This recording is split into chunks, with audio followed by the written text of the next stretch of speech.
नमस्कार, आप देख रहे हैं स्वागत जिंदगी में। आपके साथ रईस जदीद। बढ़ते खबरों की ओर। मोबाइल और पैसे लूटने वाले आरोपी को थाना चांपा ने धर दबोचा है और आरोपी को दिनांक 4/6/2022 को न्यायिक अभिरक्षा में भी भेज दिया गया है। 3/6/2022 को प्रार्थी अंकुर राठौर निवासी सिरडी द्वारा थाना उपस्थित होकर लिखित आवेदन प्रस्तुत किया गया कि उसी गांव के निवासी सुरेश्वर राठौर द्वारा उससे शराब पीने का पैसा की मांग की गई।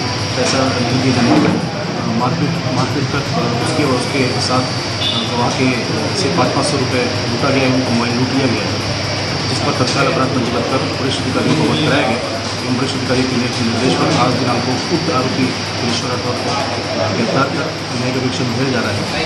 मामले में विवेचना जारी है। आरोपी को गिरफ्तार करने एवं विवेचना कार्यवाही में उन्हीं बद्री प्रसाद तिवारी, नागेश तिवारी, अजय कृष्ण चतुर्वेदी का महत्वपूर्ण योगदान रहा। और ऐसी ही खबरों के लिए बने रहिए स्वागत जिंदगी के साथ ही चैनल को सब्सक्राइब और वीडियो को शेयर करना न भूलें।